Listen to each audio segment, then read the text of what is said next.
All right. Okay. Well, welcome, folks, to another exciting off-season study session. So give me 2 seconds. I'm going to share my screen and then we'll get started here.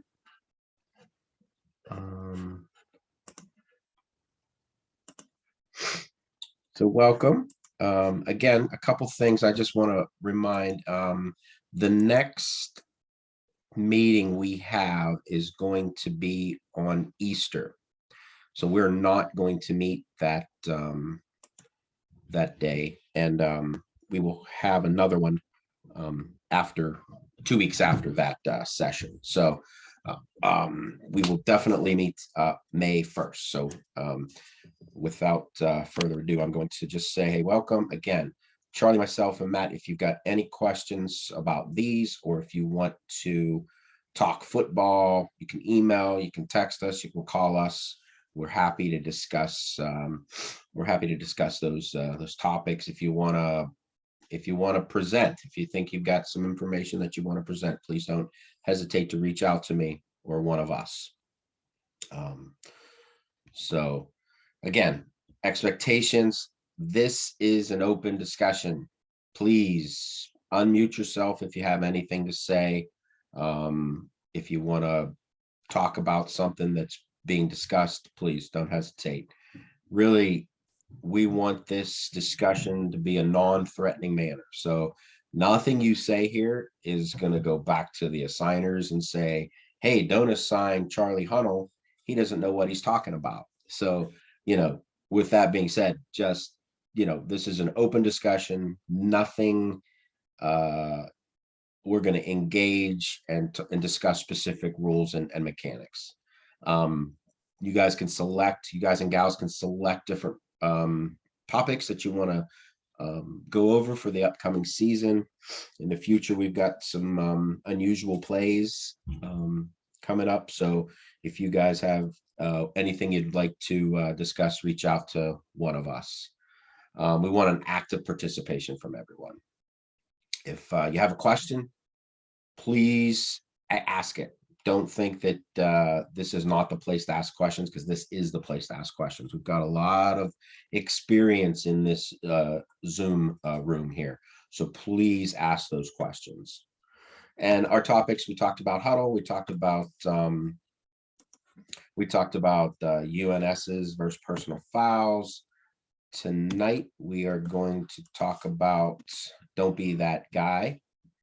And we're going to identify unusual plays at our next meeting on May 1st.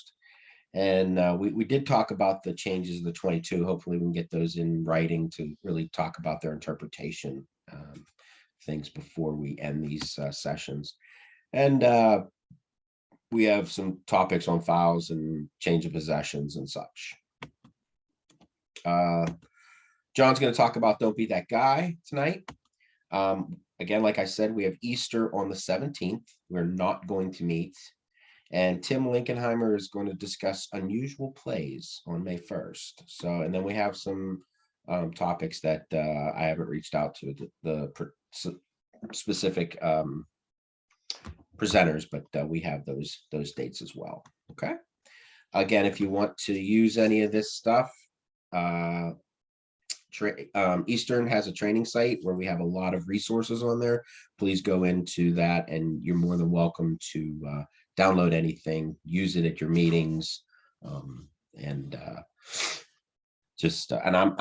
I've been posting the links to the Zoom discussion. So I'm sorry, I've been posting the links to these Zoom meetings that I record that are on YouTube. So they're in this Google site. So don't hesitate to go ahead and use that information. Tonight's presenter is John Urge. He's been officiating since they wrote the first rule, right, John? I think it's been that way, right? You and Joe Cooling together. And he's going to be talking about don't be that guy. So without further ado, I'm going to stop sharing my screen. And wait, nope, I don't want to. I want to stop sharing. And John, it's all yours. Okay.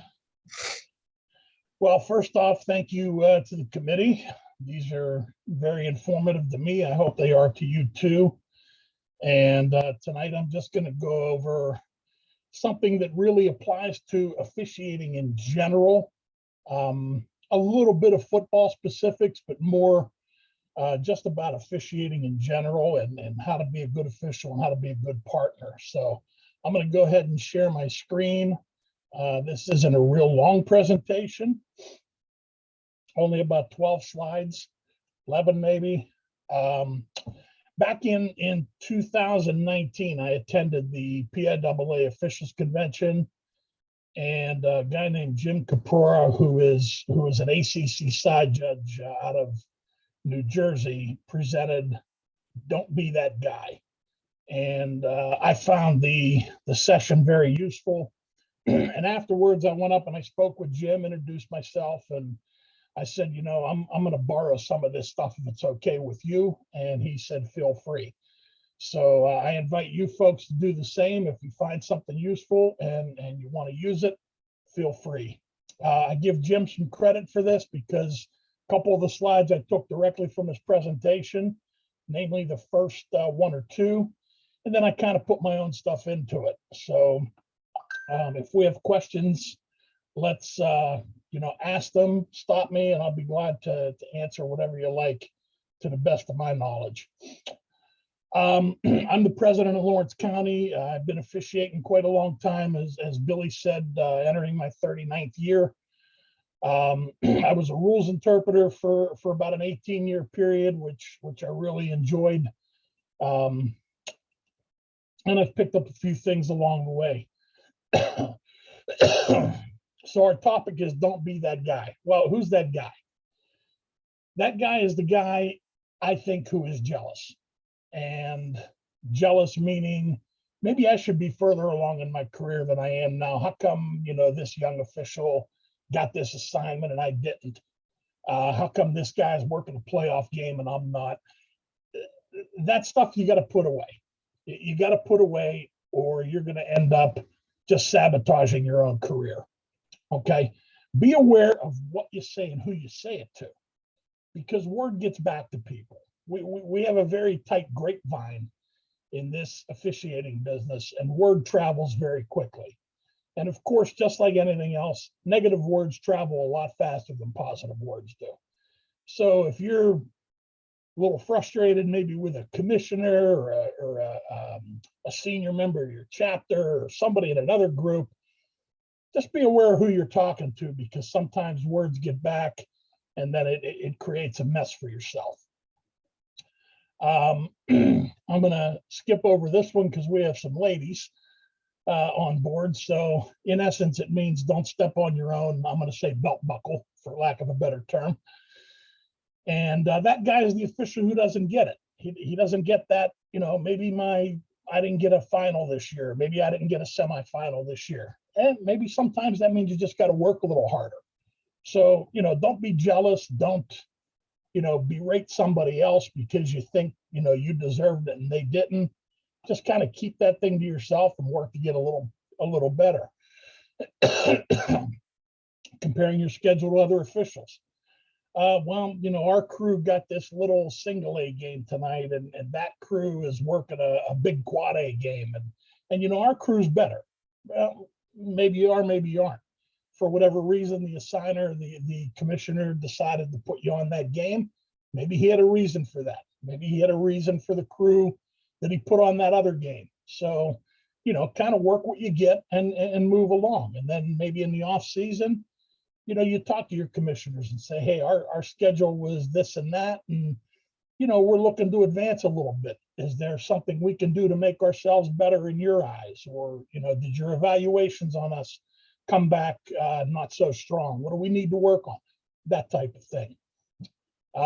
Again, speaking negatively about an assigner or an observer. We had a first round playoff game last night, and so was our observer. And he came in the locker room after the game, and all he did was nitpick us, and all he did was tell us what we did wrong. And, again, Be careful who you're saying things to, because sometimes word gets back. Take that criticism from that observer as constructive, as him trying to help you, as him pointing out shortcomings that you need to work on. Not all, observers and assigners are going to come in and praise you for what you did. They're probably more likely to tell you what you need to work on. That guy is the guy who waits until the 8th chapter meeting to pay his association dues. Get that stuff out of the way early. Get it done. Get it off the books. Don't make your chapter treasurer chase you down for your chapter dues, or don't wait until the PIAA early paying period expires before you pay your dues. Take advantage of that stuff. Get it done. Get it out of the way. Don't respond late to people, especially observers and assigners and things of that nature. Get back to those guys right away. Let them take care of what they can take care of so that it helps you move on. That guy is the guy that goes the minimum amount of meetings. PIAA just on Wednesday, I believe, had their meeting for the month of March, and the 4-meeting protocol is now permanent. It's not going to go back to 6 like it was in the past. But that doesn't mean that you only have to attend 4 meetings and you're done. Get to as many meetings as you can. Participate. Help other people. It's the type of a forum that gives us that opportunity to learn. And if you didn't want that opportunity to learn, you wouldn't be here right now in the first Sunday of April. You'd be out doing something else. Your arbiter. Keep your arbiter up to date. That guy sits there and leaves his arbiter alone. Then he catches an assignment, and he needs to go to a graduation that's out of town, or a wedding or something of that nature. Now you have to call your assigner and say, hey, I'm sorry, I can't take this game. And the assigner is going to be upset because you should have had that date blocked out. Control what you can control. And a big one is punctuality. If you get there on time, you're 5 minutes late. Okay, you need to be there 5:30 for a 7 o'clock kickoff. Show up at a quarter after, 20 after. Let that AD know that you're there. Get that off of his mind, that the crew is not here yet. What happens if they don't come? Now I only got an hour before the game. What am I going to do? Get there on time. Get there early. Earlier in the week, get with your crewmates. Confirm, what time do you need to be at the game site? Where are we going? Are we going in 6 separate vehicles? Am I picking up so-and-so? Is so-and-so meeting me at a rest stop on the highway, or at a Sheets off of exit 24, or something of that nature? Get with your crewmates and confirm that. If you can get there in 2 or 3 cars, do that instead of making that AD provide 6 parking places for you. So kind of do those things. You want to control things that you can control. One thing that I encourage my crew to do: carry a copy of your PIAA card, your insurance card policy, and your W-9 and your clearances to every game that you do, because some schools will ask you for that information. And if you don't have an insurance policy, maybe they don't want to let you officiate that game because they're afraid of liability or something of that nature. So it's a good idea to have that stuff. We all have our smartphones now. We can put everything into one little PDF file and carry it on our phone. And if that game manager or athletic director wants to see it, we can show it to them, prove who we are, and prove that we have all the proper clearances in place. We want to make sure we're looking professional all times. Your attire, your demeanor, your language. You don't want to show up and be laughing with each other and cutting jokes with inappropriate words in them while you're walking into your locker room, because maybe there's a group of cheerleaders right around the corner that you don't see, but they can hear you, or the major ed advisor, or someone there that maybe doesn't appreciate that kind of a joke or that kind of language. So we need to be aware of where we are and how we control ourselves in that type of an environment. Treat the custodian just like you would treat the athletic director. You know, you get into the locker room and the custodian's in there cleaning up and he's not quite ready for you yet. Stand back a few minutes, wish him a good day, let him take care of his business, and then move on. Police your own area of the locker room.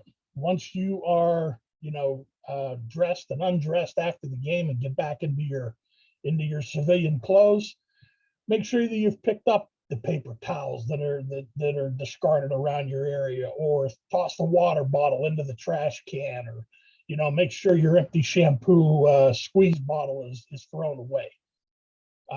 It's just a matter of being professional and wanting to treat that host venue as you would want them to treat you if they were in your home.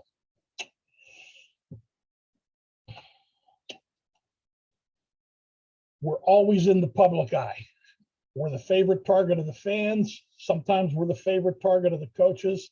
So everybody is looking at us all the time. We want to make sure we clean up our own online presence, our social media presence. We don't want to post things that could at some point come back to haunt us. You post something on Facebook or Twitter.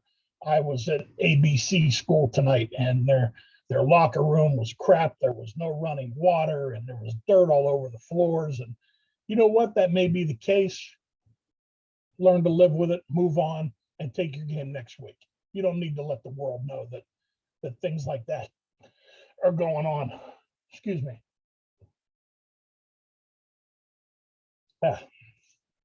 Because when you get into these social media things, once you post them, they live on in infamy, whether you take it down in 5 minutes or not, because it's been out there and somebody has, trust me, somebody has copied that and is showing it to that athletic director or the head of that league or whatever the case may be.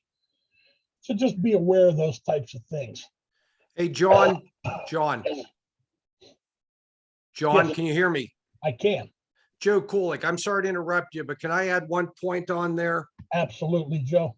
Please refrain from posting on social media where you're going to be officiating.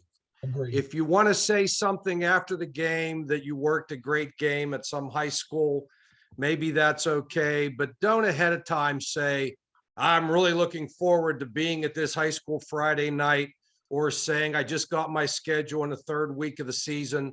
I'm going to be at such and such high school. We really don't want to do that. No, I agree with you. That's something that doesn't need to be said.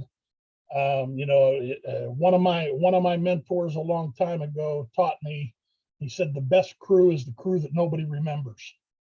And we don't want to let people know, hey, we're going here, we're going there. And then, nothing good can come of that.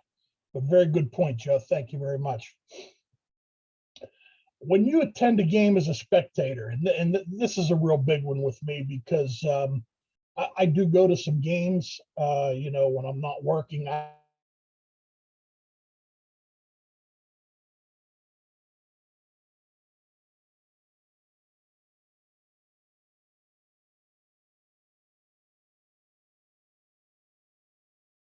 And root for a team. Okay. I mean, we all want to see our own high schools win. Of course we do. I wanted to see Newcastle win the state championship in Hershey last weekend. Unfortunately, they didn't.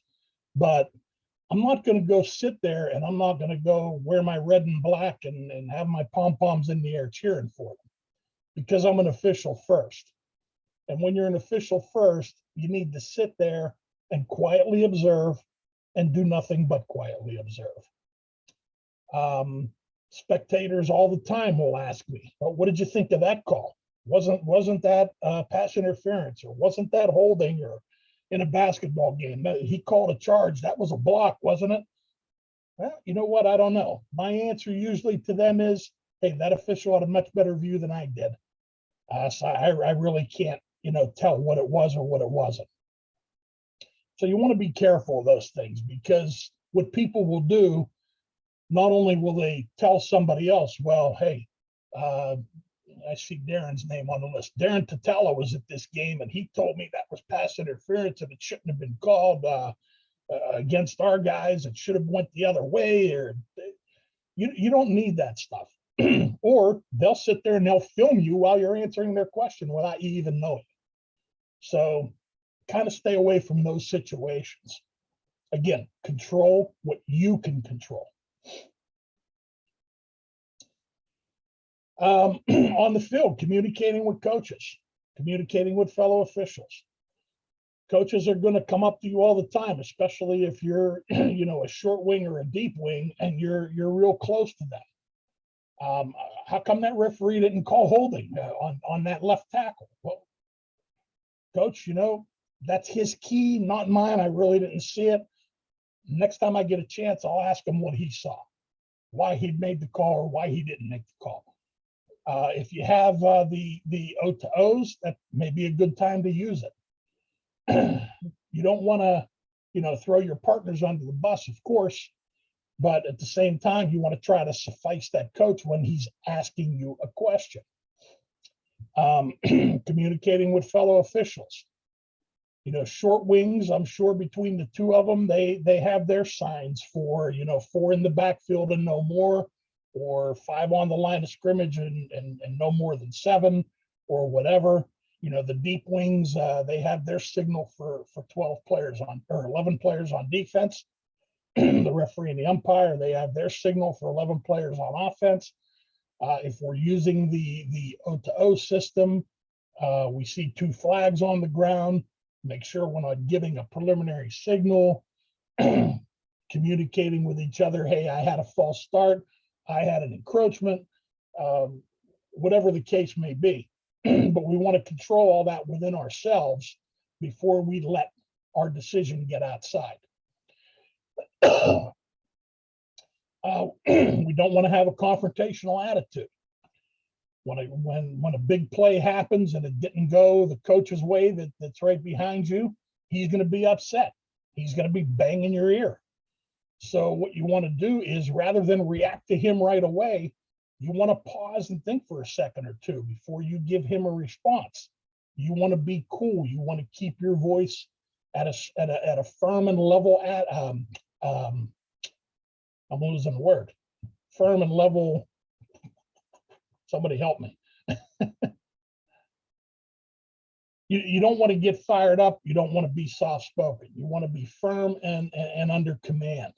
Cool demeanor. Cool demeanor. Demeanor. Here you go, Bill. Thank you. Cool demeanor. You want to, you want to answer this coach. You don't want to set him off. You want to try to calm him down. And if you're keeping a cool demeanor, his demeanor is going to come down with his next communication to you. Chances are. So we want to, again, control what we can control. We can control whether we fire back at that coach or if we take a second and try to calm him down. So, let's use those things to our advantage. On the field, what can we control on the field? We can complete our pregame duties quickly and efficiently. We can get outside, we can walk the field, make sure there's no hazards, no dips, no holes, no triple jump pits and soccer goals in the end zone.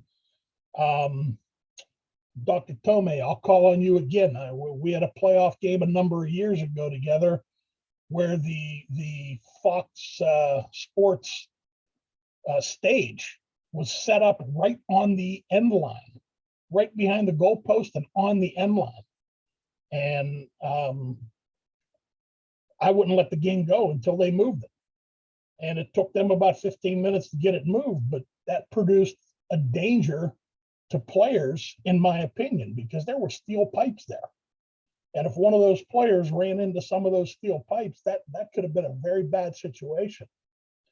So, it was a first round playoff game. I think it was at Montour, and it was a televised game. And we had them, delay the game a few minutes to get that thing moved. So police your area, complete your duties, make sure everything is copacetic before you move on. When you prepare for the coin toss, you're on the sidelines. You want to make sure that the players are are back off the field and hopefully back behind that 2-yard whited out area, and you're bringing out captains only. The rest of the team's got to stay on that sideline. So you want to make sure you police that. Again, another thing that you as an official can control. After we're getting ready to get ready for the kickoff, we're going to jog into the center, and then we're going to have our final words of wisdom, and then we're going to jog and break out to our positions. We don't want to walk, we don't want to mope over there, we don't want to sprint, but we want to show a little bit of hustle. So again, that's something we can control as individuals. Before the play, pre-snap, we want to complete our counts. We want to make sure we have 11 on the offense, 11 on the defense. We want to make sure that, our short wings want to make sure that once they see the referee and the umpire give the 11 to each other, that there's no more than 4 players in the backfield. If there is, then we know we're going to have a potential situation for a live ball foul at the snap.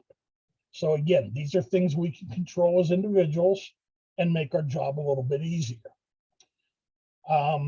Back to the 11 counts. We never want to allow a snap happen with 12 players on the field. We always want to hit that 5-yarder instead of the 15. So do that diligently every single snap. Make sure we are counting 11 and we don't let that snap go off with 12 players on the field. Now, sometimes when they're in, hurry ups or things of that nature, we may not be able to get every single one of them, but let's make a good effort to do it. What else can we do to control ourselves? We can hustle.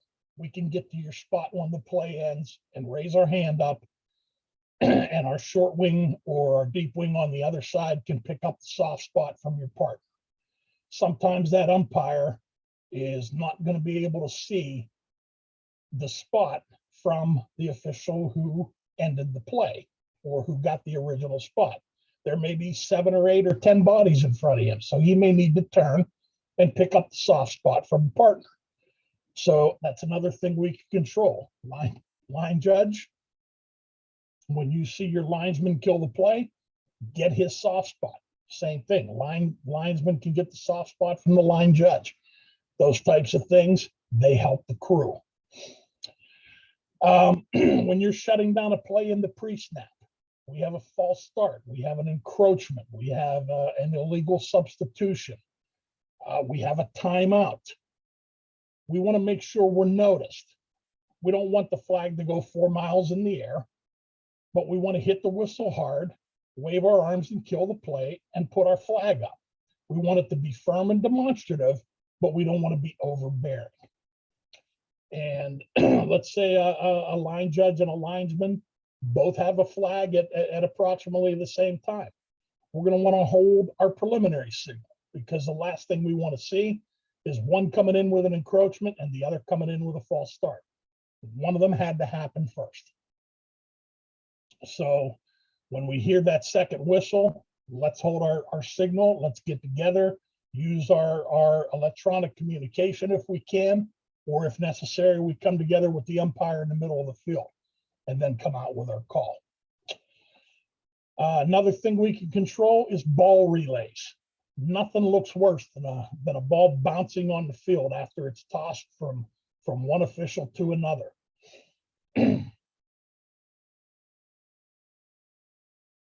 There's nothing wrong with taking that extra 2 steps and making sure that we put that ball on our umpire's hands. I was an umpire for 31 years, and I'll tell you, we're not the most agile of creatures. Okay. We need that good pass. We can't jump 4 feet in the air or 3 feet to the left. So take your time, make a good toss, come in an extra step or 2 if you need to. Again, from Jimmy's presentation a couple years ago, don't be that guy. Who is that guy? Do other officials want to work with you? If other officials want to work with you, that's a good thing. You want to strive to make that happen. Do you add or do you detract from the staff? Hopefully everybody here is looking to add and make their crew better. or make their chapter better, or make the WPIAL better. Do you add or detract from the crew? Same thing.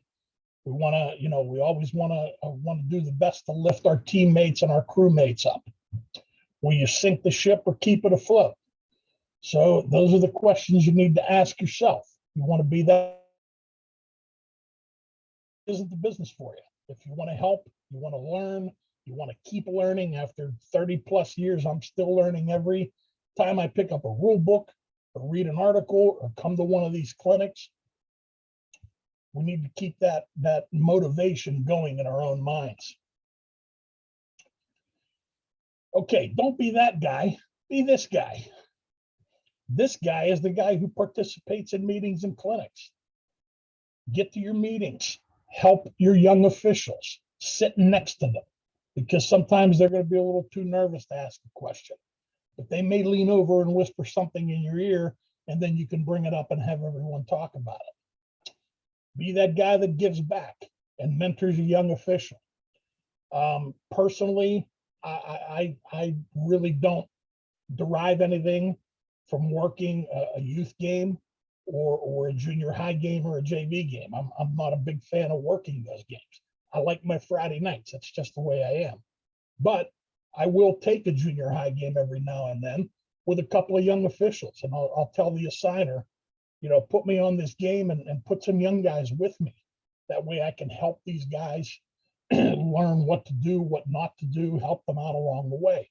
So be that guy that goes out and mentors young officials. And Bobby Joe, I see you on there.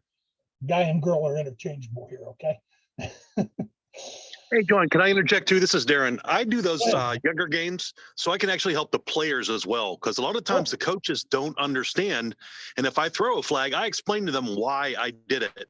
And I've had numerous coaches or even parents thank me for that, because a lot of times they're volunteers. They don't understand what we do or what we're looking at. So it helps them develop through the ranks as well, not only as a young official, but as young players that may correct their mistakes for the next time. So I think it's important to maybe touch the roots and show that we're giving back sometimes too, and not necessarily focus as much on the money, or give a little sacrifice, give our time back and grow the game as well. Thank you. Absolutely. Very, very good point there. Yeah, and John, if I may, can I just add this final point? This is Gordon, and thanks a lot for this presentation. Also, on the point of the youth games is the rules application. Every funky thing that could possibly happen in a football game, I'm sure you can, you're nodding with me, John, right? Absolutely. The this and the that, it's going to happen there, and that's just going to make you more prepared on the bigger games on Friday. Yeah, no doubt. I mean, you're dealing with children, as Demi Laria said so many times when I worked with them. We have to remember they are children, and they are, whether that's a varsity game or whether that's a Mighty Might game. So when you're dealing with the younger children, the ones that don't have their adult coordination yet or haven't played the game more than a couple of weeks, some of the funky things are going to happen, and you're going to see them. And yes, it can definitely help you get prepared for a Friday night game. No question about that. Both excellent points by both of you gentlemen. Thank you. Be the guy that takes care of his arbiter, his personal arbiter. Don't make your assigners chase you down if there's a problem. Get in there early. If you know you have a graduation somewhere, a college graduation or a nursing school graduation or what have you, that's on a Friday night or on a Monday night, where JV games are happening. Get in there and block that date out. If you're working for, some people have their cards in West Virginia or in Ohio or in Maryland, and you're working a game in one of those states that night. Get in there and block your arbiter out so that Lenny or Brian or Woody or whomever is assigning you those games knows that you're not available on those nights. Be the guy that shows up early and makes a good impression. Let that AD know you're there, even if it's a junior high or a junior varsity game. Let that athletic director know or that game manager know that you're there. He does not have to worry about you any longer now. Be the guy that helps his crewmates out in the pregame, on the field, and in the postgame. So when you're in your locker room getting dressed and you're going through your pregame, interject something. Someone is handling free kicks, someone is handling scrimmage kicks, someone is handling running plays, passing plays, whatever the case may be, and they're going over what could happen, what may happen, what might happen, or show them something that they failed to touch on, or something that happened to you during a particular play in a particular game that you learned something from. Help out your crew in the pregame. Let them know, what you know, because the more information we have, the better prepared we are. On the field, how do we help our crewmates on the field? A pass is thrown, a down and out pass to the inside, away from the line judge. He's looking into the play, but he has to look through the receiver's body and the defender's body to see the football. As an umpire, you need to turn and you need to help in that situation, or that pass across the middle. There's sometimes that pass looks like it was absolutely complete, and your line judge is going to come in with a spot, but you as an umpire, that ball hit the ground. Get outside the cage, wave it incomplete, go slap the ground, do something to tell everyone in the building that was an incomplete pass. You see a fumble and it's shielded away from your partner. Nothing wrong with you tossing your beanbag because he didn't see the fumble and didn't toss his. In the post game, after we're back in the locker room and we're talking about what happened on the field, help people review things. Ask them if they saw anything that you may have missed, or you were not a part of that you should have been, or you were a part of that you shouldn't have been. Go over those things with your crew. It's only going to help your crew get better.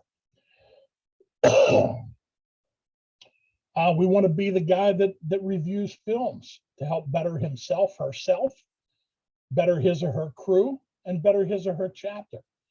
I've brought up plays in my chapter meetings where I screwed something up, that I've showed everybody in the chapter, hey, this is what we want to avoid doing.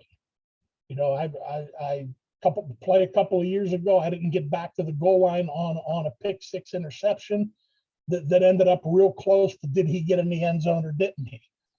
And I didn't get in position to make the call. So I showed that to my crew at the next meeting. I said, hey, this is a play right here. It's a perfect example of why we've always got to have our heads on a swivel and be ready to go, because this stuff can happen. And it turns out we marked the kid 2 yards short, and he actually had scored a touchdown. So we took a touchdown away from him. Fortunately, 2 plays later, that team scored. But still, what if they'd have fumbled that first snap and lost the ball? We denied that team 6 points by our mistake.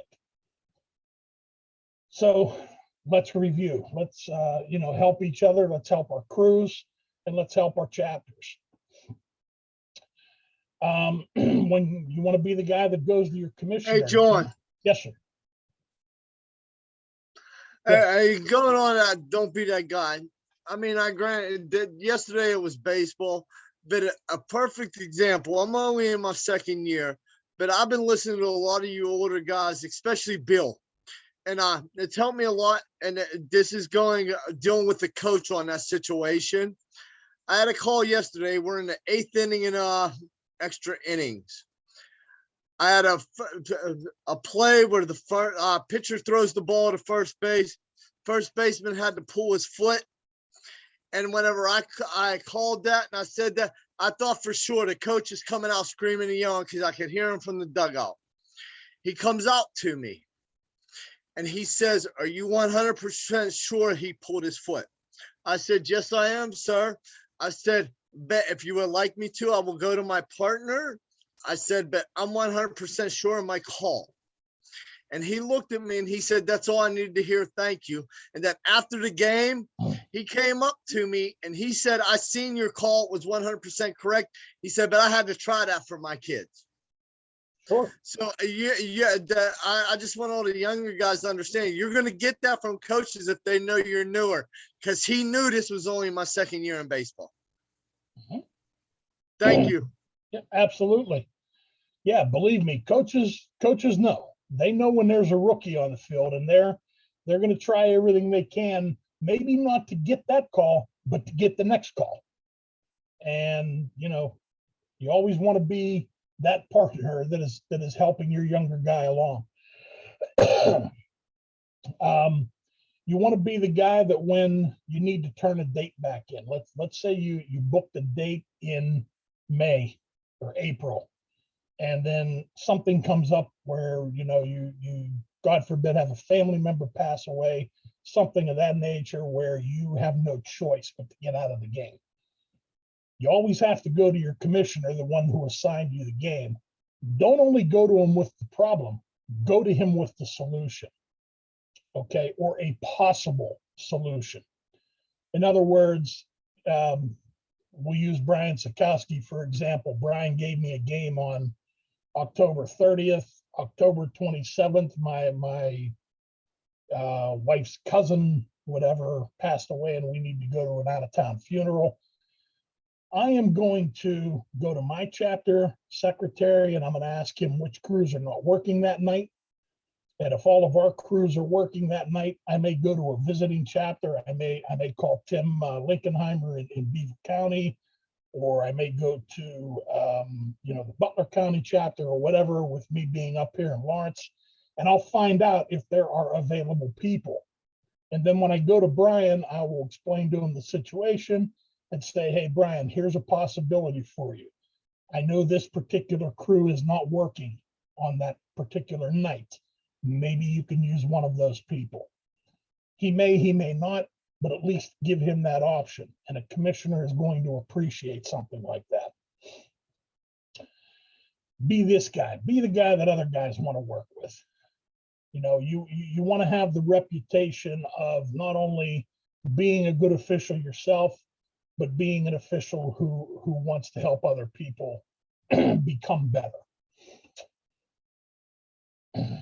Closing thoughts.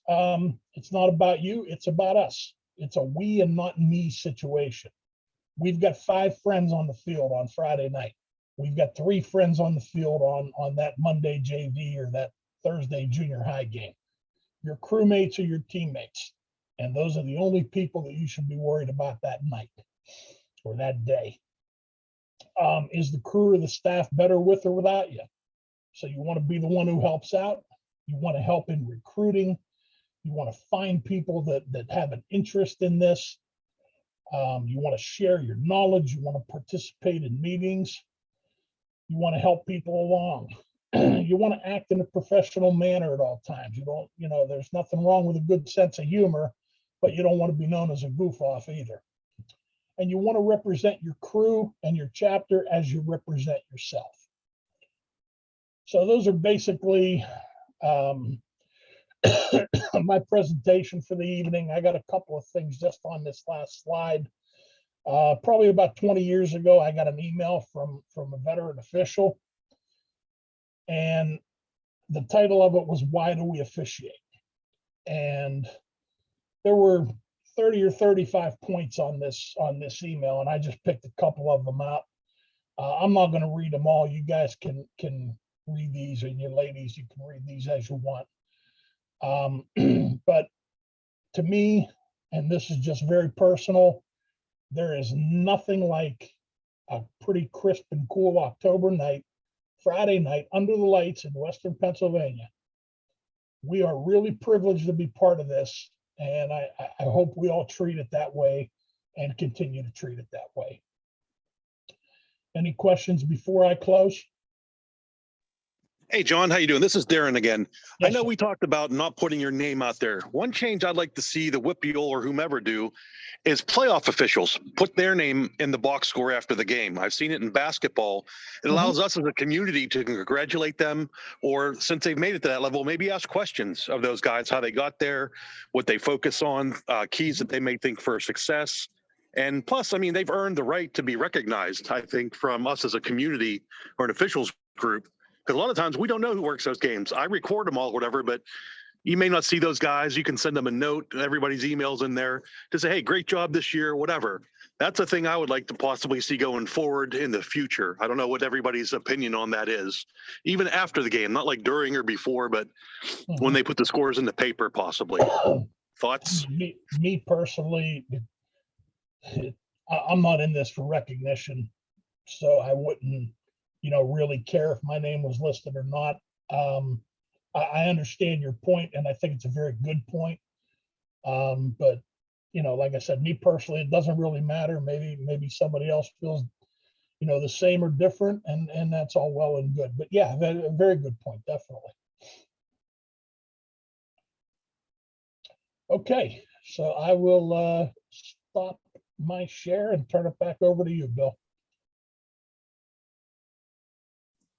John, thank you so much. Well done. Thank you. Thank I really appreciate the time to present that. And I wanted to make a point that, some of these things that John talked about, we think, why is he talking about this? But I have been involved in football for about 20 years now. And yes, these things happen where crews get crews are in the locker room and the walls are thin and you're right next door to the home team, and you start talking loudly in the locker room or swearing or cursing, and they're not allowed back at that school. I mean, you think this stuff is common sense. John presented a lot of common sense stuff tonight, but we still have to talk about it because this kind of stuff goes on year after year after year. So John, thank you. I appreciate it. Does anybody have any other questions for John or for anybody before we close session here? Hey, Bill, I'll throw one little anecdote in. This is Joe Please. Kulik. Yeah. When I joined the chapter, and I've been around a long time, I actually took Charlie Hunnell's mother to the prom in high school. But when I joined the chapter, you waited 3 or 4 years to get varsity assignments. I was able to get a full schedule after the second week of the season, going up north with Reverend Fats Cabellas, if anybody remembers Reverend Fats Cabellas, because somebody on his crew stole light bulbs.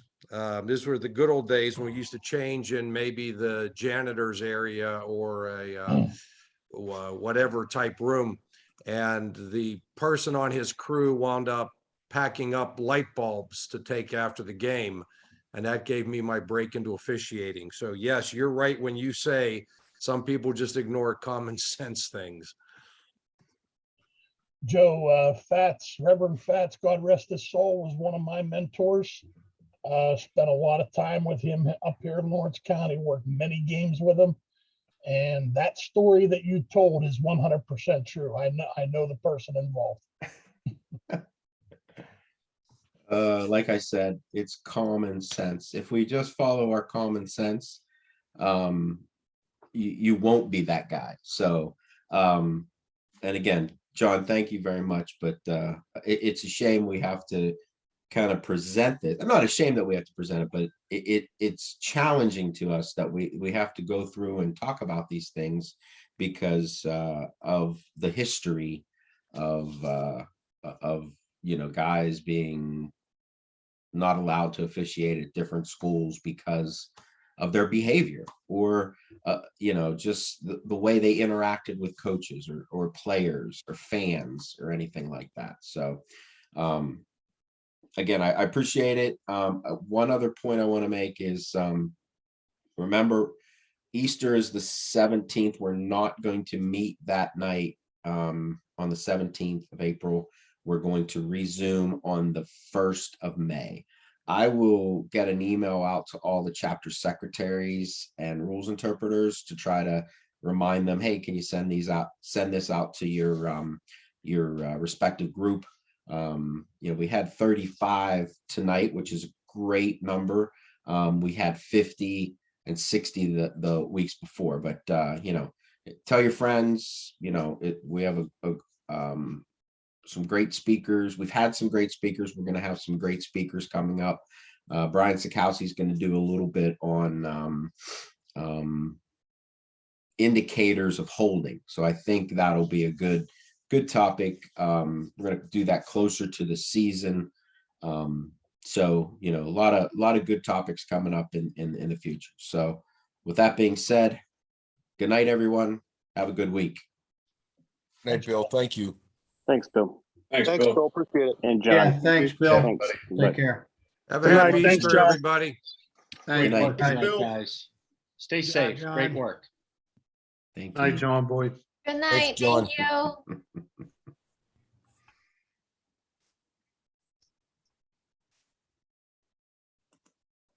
Great job, Billy. Thank you, Gordo. See you soon, my friend. All righty.